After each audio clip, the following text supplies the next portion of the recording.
21వ అధ్యాయం. లూకా రాసిన సువార్త 21వ అధ్యాయం 16 నుంచి నేను చదువుతాను. తల్లిదండ్రుల చేతను, సహోదరుల చేతను, బంధువుల చేతను, స్నేహితుల చేతను మీరు అప్పగింపబడతారు. వారు మీలో కొందరిని చంపిద్దురు. నా నామం నిమిత్తము మీరు మనుషులందరి చేత ద్వేషించబడతారు. కానీ మీ తల వెంట్రుకల్లో ఒక్కటేనూ నశింపదు. మీరు మీ ఓర్పు చేత మీ ప్రాణమును దక్కించుకొందురు. ప్రార్థన చేసుకున్నామండి. మహాపరిశుద్ధుడైన తండ్రి, మీకు వందనాలు, స్తుతులు, స్తోత్రం చెల్లిస్తున్నాను.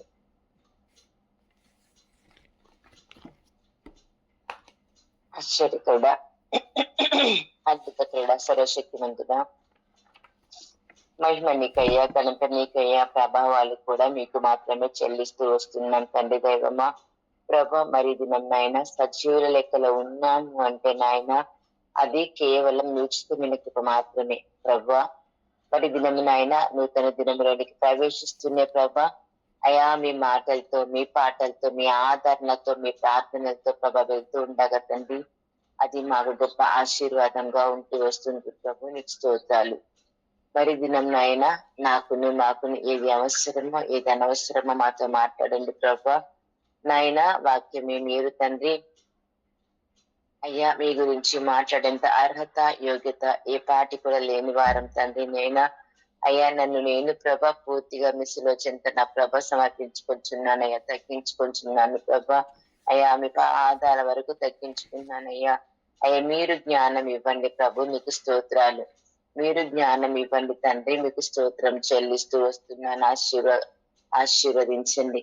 వినే చెవిని, గ్రహించే మనస్సును, ఆచరించే జీవిత శైలిని ప్రభా నాకును మాకును అనుగ్రహించిన ఆయన సమస్త మహిమ, ఘనత, ప్రభావాలు మీరే పొందుకోమని యేసుక్రీస్తు నామంలో అడిగి వేడుకొని పొంది ఉన్నాం తండ్రి.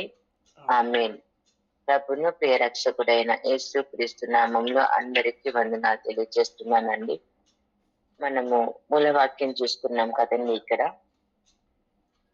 ఇప్పుడు మనం ఎలాంటి రోజుల్లో ఉన్నాము అని అంటే, అంచె దినాల్లో ఉన్నాము, అపాయకరమైన దినాల్లో ఉన్నాము అని మనందరికీ కూడా తెలిసిందే. ఎందుకంటే భూకంపాలు, కరువులు, యుద్ధ సమాచారాలు అన్ని వింటున్నాం.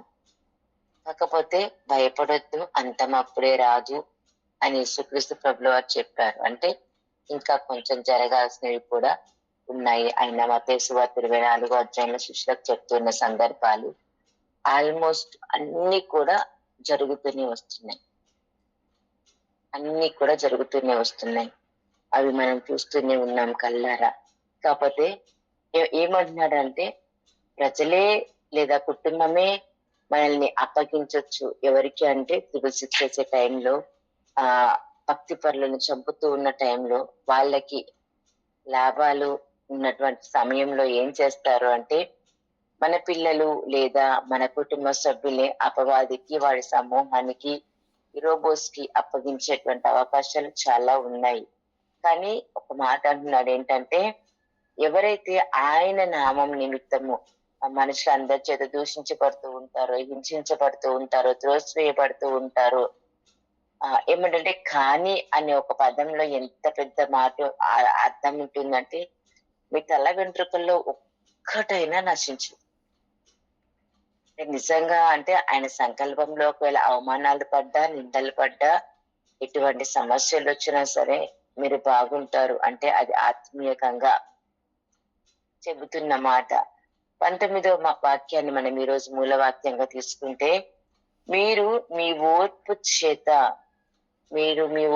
చేత అంటే ఎప్పుడైతే మీరు సహనం కలిగి ఉంటారో, తగ్గింపు కలిగి ఉంటారో, నిదానం కలిగి ఉంటారో, ఒక ఆలోచన చేసేటప్పుడు కావచ్చు, ఆలోచన తీసుకునేటప్పుడు కావచ్చు, మాట మాట్లాడే ముందు కావచ్చు, తర్వాత కావచ్చు, ఏ విషయంలో అయినా సరే ఒక మాట మాట్లాడబోతున్నాము అని అంటే, ఆ మాట మాట్లాడితే తర్వాత దాని యొక్క పర్యావాసం ఎలా ఉంటుంది, నష్టమా లాభమా అనేది ఎలా ఉంటది అనే విషయం గురించి ఆలోచించి గినక ఒక్క నిమిషం గినక మాట్లాడగలిగితే, ఒక్క ఒక్క నిమిషం గినక మాట్లాడగలిగితే అసలు గొడవలు అవ్వవు.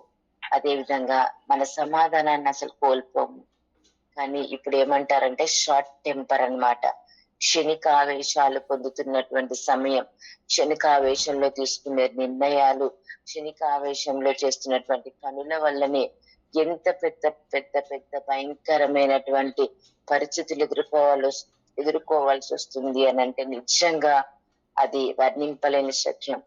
మీరందరూ కూడా ప్రార్థన చేశారు జోసెఫ్ కోసం. వాస్తవానికి నిజంగా తను తీసుకున్న క్షణిక ఆవేశం ఎందుకు అనేసానంటే నిజంగా వాళ్ళ మమ్మీని మీకు ఒక మాట చెప్పి నేను ముందుకు వెళ్తాను. మంచి క్రైస్తవులే, కాకపోతే ఆ బాబుకి చదువు అవ్వలేదు 5th క్లాస్ లోనే.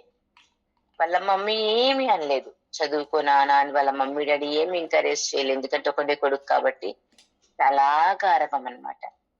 ఎంతలా అంటే వాడు ఏమి చేసినా సరే సహించేంత, భరించేంతలా. ఎన్ని బైక్స్ అడిగితే అన్ని బైక్స్, ఎందుకంటే వాడు రైడర్ అనమాట, పిల్లడు బైక్ రైడర్.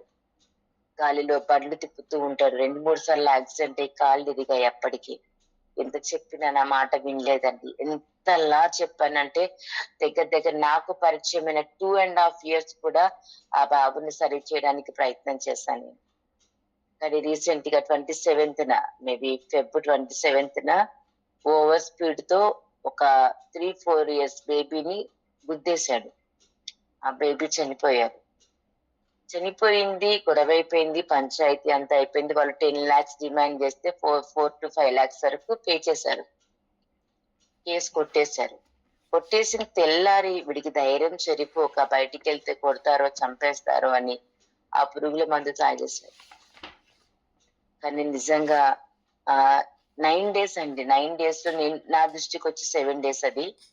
నేను ఎంతలా పోరాడానంటే నిజంగా దేవుడి పాదాల దగ్గర ఒక్క అవకాశం ఇవ్వండి ప్రభువా అని నిజంగా చాలా ప్రయత్నం చేశాను. లంగ్స్, లివర్, కిడ్నీస్ అన్ని నార్మల్ అయ్యాక వాళ్ళ మమ్మీ వాడు అడగగానే ఐస్ క్రీమ్ పెట్టేశారు. అసలే లివర్ కొద్దో గొప్ప పనిచేస్తున్న టైం కాబట్టి లివర్ మళ్ళీ పూర్తిగా డ్యామేజ్ అయిపోయి తిన్న అసలు ఆక్సిజన్ అందాక ఈవినింగ్ 5 o'clock చనిపోయారు. ఎందుకు ఈ మాట చెప్పాను అని అంటే ఆ అబ్బాయిలో ఓపిక లేదు. తల్లిదండ్రులకు కూడా ఓపిక లేదు, సహనంతో వాడిని పెంచలేకపోయారు. క్రైస్తవులు సంఘంలో సేవ చేసే పిల్లోడే, రక్షణ పొందుకున్న పిల్లోడే, అదే విధంగా సంఘంలో ఎడిటింగ్స్ అని అవి ఇవి చేస్తున్న పిల్లోడే చూడండి ఒక క్షణికావేశంలో ఓవర్ స్పీడ్ లో చేసిన చిన్న యాక్సిడెంట్ వల్ల ఒక బాబు మరణం చెందడం జరిగింది. అదే విధంగా తన ప్రాణాన్ని కూడా తను కోల్పోవడం జరిగింది. అంటే ఓర్పు అనేది మనలో లేకపోతే, ఈ యొక్క సహనం దేనికైనా మనలో గనక లేకపోతే దాని యొక్క ప్రతిఫలం మనమే పే చేయాల్సి వస్తూ ఉంటుంది. ఎందుకంటే ఈయన ఎవరనంటే మీకు 1960లో అనమాట, ఒక సైంటిస్ట్ అనమాట. ఆయన పేరు ఏంటంటే ఆయన పేరు వచ్చేసి వాల్టర్ మిషన్ ఆయన పేరు. ఆయన ఈ ఓర్పు అనే ఈ 2 విషయాల గురించి కాస్త ముందుకు వెళ్ళి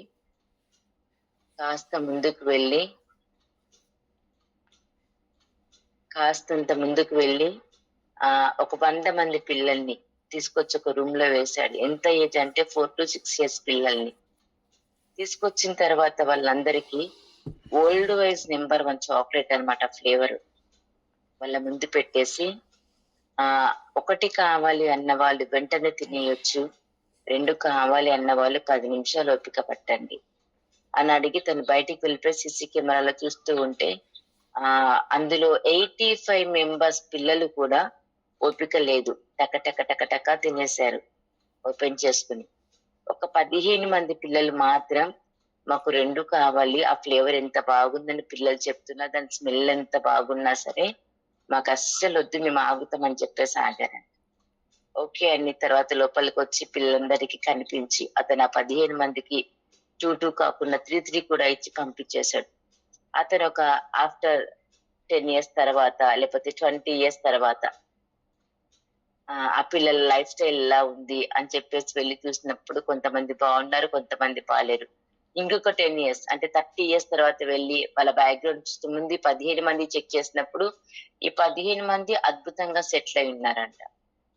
మిగతా 85 మెంబర్స్ కూడా త్వరగా పెళ్లిళ్లు చేసుకొని, లవ్ మ్యారేజెస్ చేసుకొని, లైఫ్‌ని స్పాయిల్ చేసుకొని, ఒకడు ఆటో వేయడము, ఒకడు ఇంకో చిన్న చిన్న పనులు చేసుకోవడము, పేరెంట్స్‌ని ఇబ్బంది పెట్టడము, బ్యాడ్ హ్యాబిట్స్‌కి అడిక్ట్ అవ్వడం లాంటి పిల్లలయిపోయారు మిగతా వాళ్ళంతా కూడా. అంటే ఎందుకు ఇదంతా అతను చేయాల్సొచ్చింది అంటే ఆహ్, మనకి సామెతల్లో చెప్తారు కదా! మనకి 19:2లో తొందరపడి నడుచువాడు దారి తప్పిపోతాడు. మనం సామెతల గ్రంథం 19వ ఒకడు తెలివి లేకుండా ఉండరాదు. పొరపాటున తెలివి లేకుండా ఏ ప్రయత్నం కూడా చేయరాదు. ఏ మాట కూడా పలకరాదు. అంతేకాకుండా ఇంకొక మాట ఏమంటాడంటే అక్కడ చూస్తే మనం ఒకసారి 19వ అధ్యాయంలో 19 రెండో వచనం మనం చూసుకున్నప్పుడు ఇక్కడ ఒకడు తెలివి లేకుండా ఉండుట మంచిది కాదు. తొందరపడి నడుచుకొని వాడు దారి తప్పిపోను. అంటే త్వరగా తీసుకునే నిర్ణయం ఏవైనా సరే మన యొక్క జీవితాల్లో మన లైఫ్ ని మనమే పే చేయాల్సి వస్తూ ఉంటుంది.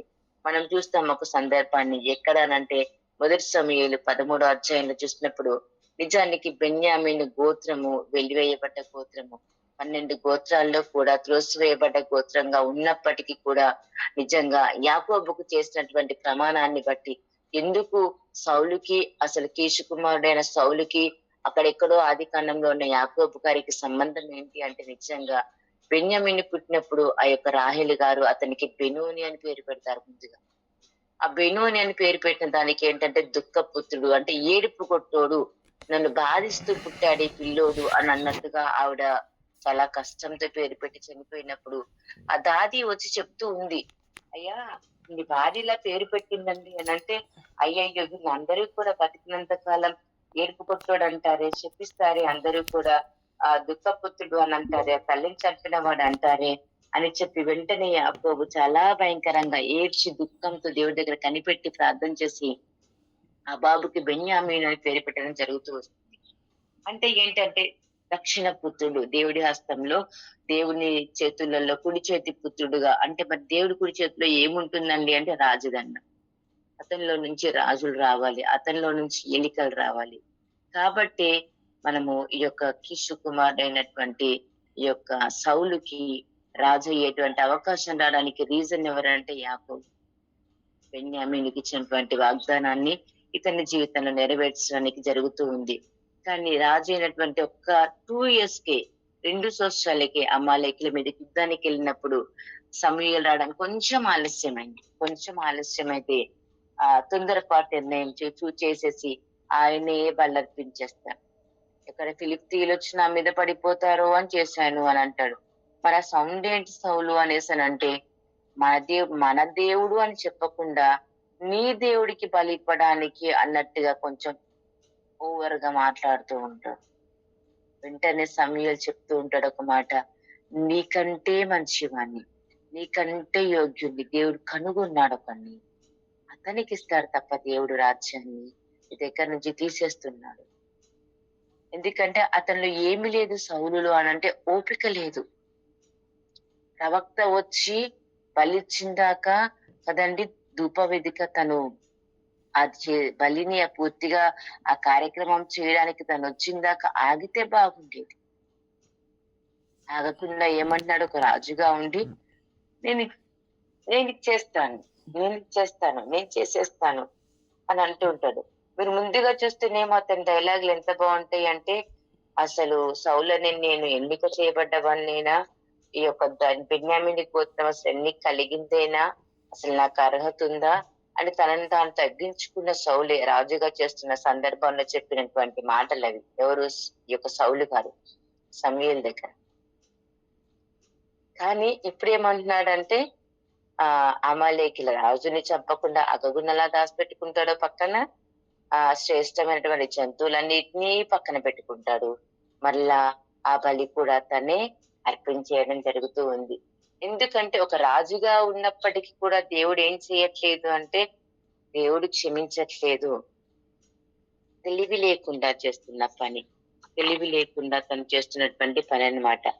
అందుకని దేవుడు చెప్తూ ఉన్నాడు అనమాట. ఏమని అంటే మనం ఒకసారి ఇక్కడే సామెతల గ్రంథం 13వ అధ్యాయం చూసుకున్నప్పుడు 13-14 చూసుకున్నప్పుడు మనకి ఇక్కడ ఏం కనిపిస్తూ ఉంటుందంటే, ఈ యొక్క జ్ఞానుల ఉపదేశం జీవపు ఊట.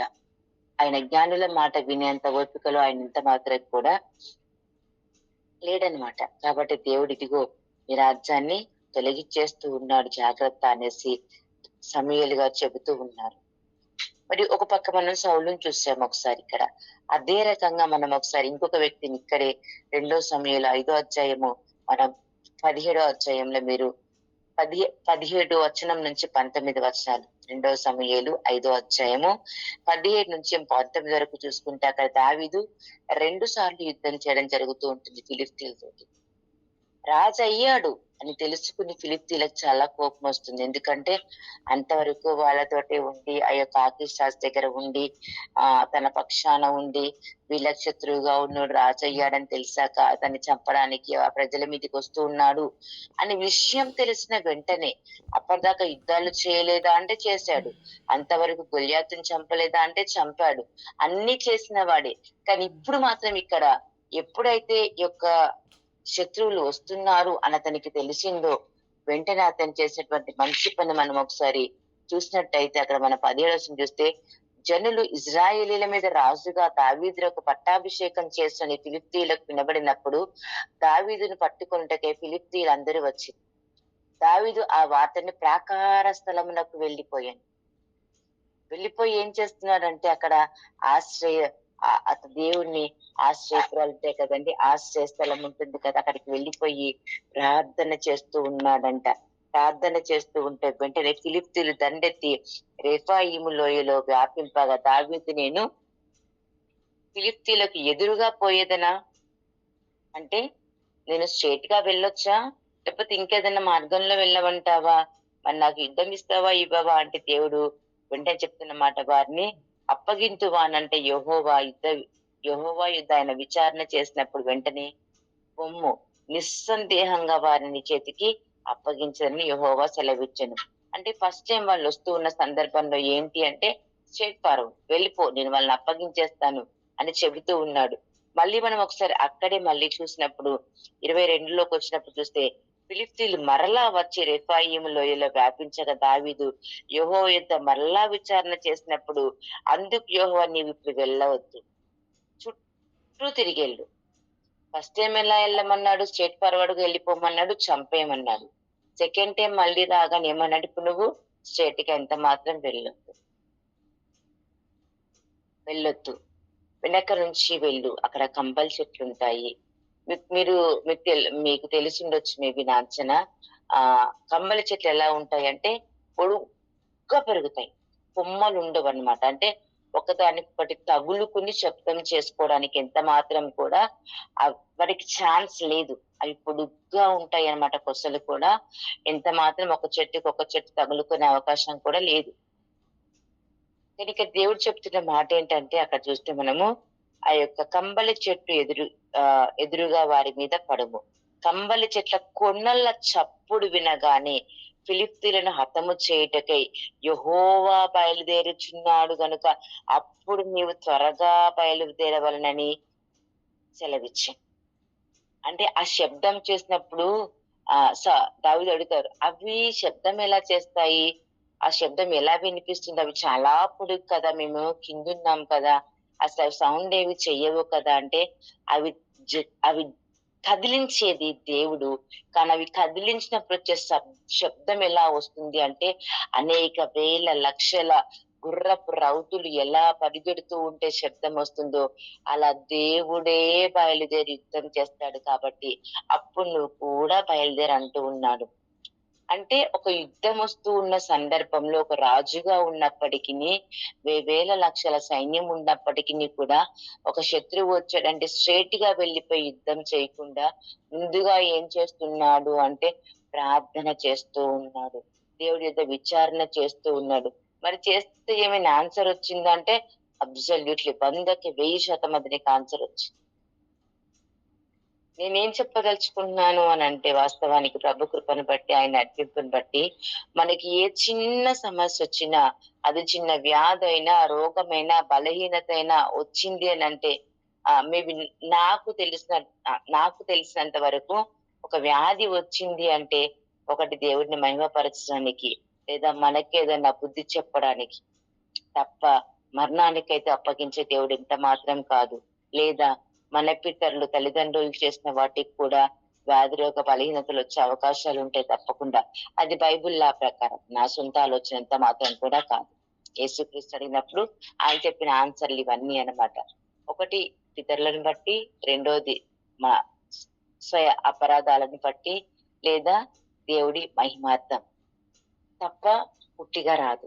ఆ వ్యాధి వచ్చినప్పుడు ప్రభా ఎందుకు వచ్చింది? నేను ఏదైనా ఈరోజు పొరపాటు చేశానా? నేను ఏదైనా తప్పుగా మాట్లాడానా? నేను ఏదైనా సరి చేసుకోవాల్సింది ఉందా అని అడిగి గినక నిజంగా టెస్ట్లకి, రిపోర్ట్స్ కి వెళ్ళగలిగితే అద్భుతమైన రిజల్ట్ చూస్తూ ఉంటాం. దానికి నేనే ఎగ్జాంపుల్. ఎవరి లైఫ్ లో కూడా తీసుకొచ్చి ఇక్కడ చెప్పను. నేను చిన్న పొరపాటు ఏదైనా చేసినప్పుడు ప్రతిసారి కూడా నాకు ఏదో ఒక బలహీనత అటాక్ అవుతూ ఉండేది.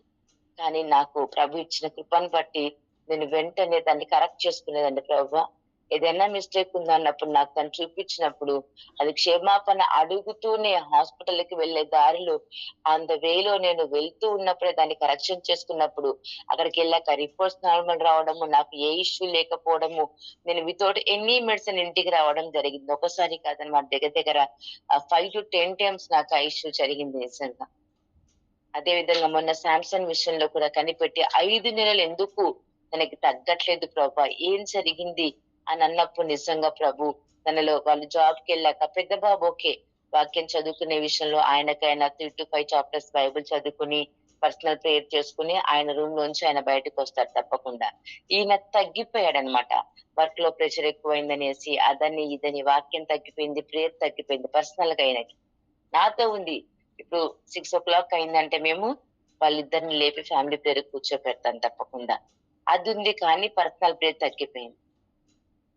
ఆ పొరపాటు నేను ఒప్పుకొని తనతో ఒప్పించిన తర్వాతనే అండి లంగ్స్ లో ఎంత ఆ ఆ ఏమంటారు పర్సంటేజ్ ఆ ఇన్ఫెక్షన్ ఉంది అంటే దగ్గర దగ్గర 27,000%. అది ఎంతకో నాకు తెలియదు. ఉండాల్సిందైతే కేవలం 10,000 వరకే ఉండాలి. అలాంటిది 27,000కి పెరిగిపోయిందనమాట ఇన్ఫెక్షన్ అనేది. రక్తంలో ఎంత వరకు పెరిగింది అంటే 77% ఇన్ఫెక్షన్ పెరిగింది. నమ్ముతారో నమ్మరో అసలు నిజంగా. శాంసంగ్ చాలా కష్టపడ్డాడు. కానీ ఎప్పుడైతే ఆయన తప్పు ఒప్పుకుని వాక్యం చేస్తూ ప్రార్థన చేస్తూ ఒక 3 days ఉన్నాడో 4th day నార్మల్ రిపోర్ట్ వచ్చింది. అంటే దేవుడి దగ్గర విచారణ చేసినప్పుడు నిజంగా ప్రతి దానికి కూడా సమాధానం దొరుకుతుంది అని అనడానికి చెబుతూ ఉన్నాను. దావీదులాగా గనక మనం కూడా ఓర్పు చేత, సహనం చేత మనం కూడా అట్టి విధంగా గనక ఉండగలిగితే తప్పకుండా తప్పకుండా మనము ఆ యొక్క విజయాన్ని పొందుకుంటూ ఉంటాము. మనం ఇంకొక వ్యక్తిని చూడొచ్చు అనమాట. ఎవరిని అంటే ఈ యొక్క అదోనిని చూసినప్పుడు మొదటి రాజులు 1వ అధ్యాయం నుంచి చూసినప్పుడు ఆయన కంగారుగా వాళ్ళ నాన్న బెడ్ సిక్ అయిపోయాడు వెంటనే అనగానే ఆయనకాయనే వెళ్ళిపోయి అభిషేకం చేసుకుంటూ ఉంటాడు. కానీ అప్పటికే సొలొమోనుకి తెలుసు. తర్వాత సొలొమోను రాజుగా చెయ్యమ్మని ఆల్రెడీ దావీదు గారు చెప్పడము, ఈ యొక్క ప్రవక్తలు చెప్పడము, ఒప్పుకోవడం జరుగుతుంది. కానీ అభిషేకం జరగడానికి ఆలస్యం జరిగింది అక్కడ. ఈలోపు వీళ్ళు వచ్చేసి ప్రవక్త వచ్చి అమ్మా మరి అక్కడ అతను అభిషేకం స్టార్ట్ చేసేసాడు, వస్తే మరి వీళ్ళందరినీ చంపేశారు కదా అన్నప్పుడు వెళ్ళి దావీదుని అడిగితే వెంటనే అభిషేకం స్టార్ట్ చేసి ముందుకెళ్ళి ఇతన్ని అభిషేకిస్తున్న సందర్భం అంతా ఆ ముందు అంతా కూడా మౌనంగా ఉంటాడు సొలొమోను. ఆవేశపడ్డ అదోని చంపబడతాడు.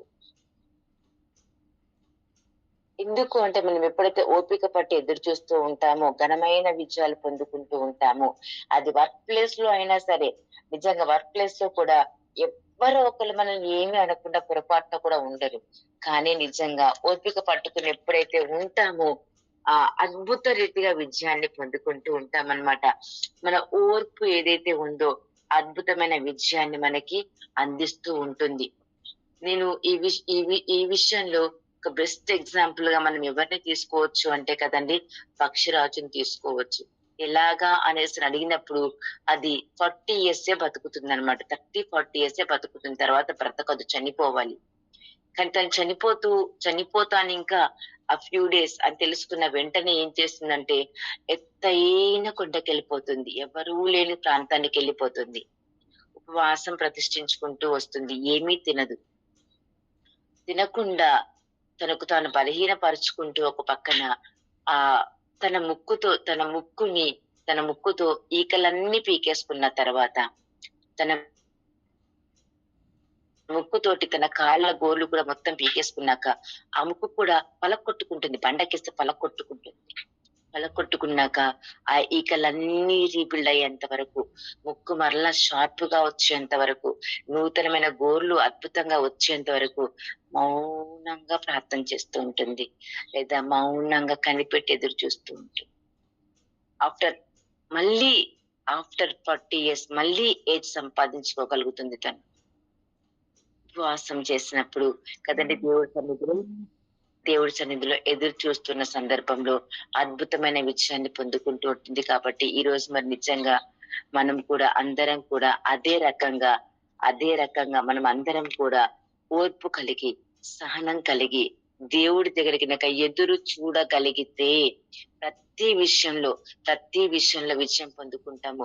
నేను చివరిగా ఒక్క మాట చెప్పి ముగిస్తానండి. ఏంటంటే ఈ ఇయర్ నాకు వచ్చిన వాగ్దానం ఏంటంటే పొద్దాక బయట తిరుగుతాను, వాస్తవానికి ఖాళీ లేకుండా. ఈ ఇయర్ దేవుడు నువ్వు ఇంట్లో ఉండు, ప్రార్థన చెయ్యి, కనిపెట్టు, వాక్యం చదువు, నీ పని నేను చేస్తా అనేసానంటే అలా ఎలా చేస్తావు ప్రభువా? సరే చూస్తాను అన్నాను. కానీ జనవరి నెల అంతా నాకు డేట్స్ టైమింగ్స్ ఉన్నాయి కాబట్టి వెళ్ళిపోవాల్సి వచ్చింది, నా వల్ల కాలేదు. బట్ ఫెబ్ నెలలో నేను ఎట్టూ పోకుండా ఉన్నానండి. వాక్యంలో ప్రార్థనలో ఉన్నప్పుడు ట్యూషన్స్ చెప్తూ ఉన్నాను కదా. నిజంగా వాళ్ళే ఎవ్రీ సండే మేము ఏ చర్చికి వెళ్ళామమ్మా, ఇక్కడ ఉన్న సంఘస్థులు ఒకళ్ళు వచ్చేసి పిడి సుందరరావు గారు బ్యాచ్ ఉన్నారు, ఇంకొకళ్ళు వచ్చేసి చందాల బ్యాచ్ ఉన్నారు, డబ్బులు అడిగే వాళ్ళు ఉన్నారు, మనం మేము వెళ్ళలేం వాళ్ళ దగ్గరికి అన్నప్పుడు వాళ్ళ కోసము ఈవినింగ్ 5 to 6 to 7 2 hours ఇంట్లోనే వారికి సంఘం స్థాపించాడు దేవుడు అద్భుత రీతిగా. కుటుంబాలు, ఫ్యామిలీస్ వస్తున్నారనమాట, అమ్మలు వస్తున్నారు. ట్యూషన్ పిల్లలే కాకుండా నిజంగా 30 మంది పిల్లలే కాకుండా వాళ్ళ పేరెంట్స్ వచ్చి కూర్చోవడము. ఫ్రైడే నాకు అసలు ఏమంటారు ఫ్యామిలీ ఫాస్టింగ్ స్టార్ట్ చేసే ఉద్దేశం ఎంత మాత్రం లేదు. నేనే హోసన్న కానీ ఇటు ఏదైనా ప్రేయర్ కి కానీ వెళ్తుంటా, బయట వాక్యాలకు వెళ్తూ ఉంటాను మార్నింగ్ టైంలో. కానీ ఆ రోజు వాళ్ళే ఇంటికి వచ్చి అమ్మ మేము ఫ్రైడే కూడా ఉపవాసం ఉండొస్తాం, ప్రార్థన స్టార్ట్ చేయమన్నారు. ఎందుకు చెబుతున్నానంటే నిజంగా అండి, ఓర్పు కలిగి దేవుడి పాదాల చెంత కూర్చున్నప్పుడు గొప్ప కార్యాలు చూస్తాము, గొప్ప అద్భుతాలు చూస్తాము, గొప్ప స్వస్థతలు చూస్తూ ఉంటాము. కాబట్టి మరి దేవుడు అలాంటి ఓపిక, ఓర్పు యొక్క అంచకాలంలో మనందరికీ కూడా దయచేయండి గాక. అవకాశం ఇచ్చిన దేవుడికి, బ్రదర్ గారికి వందనాలండి. అందరికీ వందనాలు. Praise lord sister. దేవుడు చేసిన గొప్ప కార్యం బట్టి దేవునికి వందనాలు. నిజంగా సిస్టర్ సాక్ష్యాన్ని అవసరం జ్ఞాపకం చేసుకుంటే 1 Thessalonica 5:24 ఉంటుంది. మిమ్మల్ని పిలిచేవాడు నమ్మకమైన వాడు. నిజమే కదా, మనల్ని పిలిచేవాడు సిస్టర్ కుటుంబం పిలిచిన దేవుడు నమ్మకమైన దేవుడు. మన దేవుడు నమ్మకమైన దేవుడు. సంసోను పట్ల ఎన్నో గొప్ప గొప్ప కార్యాలు చేస్తూ వచ్చినాడు. ఎల్లప్పుడూ తోడుగా ఉంటూ ఆయన హెల్త్ని సరి చేస్తూ వచ్చినాడు. ఇంకా అదే విధంగా దేవుని పట్ల నువ్వు చిన్న ఆరోగ్యంతో విశ్వాసం ఉన్నట్లయితే నువ్వు గొప్ప గొప్ప కార్యాలు చూస్తూ వస్తావు. కాబట్టి దేవుని బట్టి, సిస్టర్ సాక్షిని బట్టి దేవుని పొందినారు. మన వాక్యానికి వస్తే లూకా 21:16 తల్లిదండ్రుల చేతను, సహోదరుల చేతను, బంధువుల చేతను, స్నేహితుల చేతను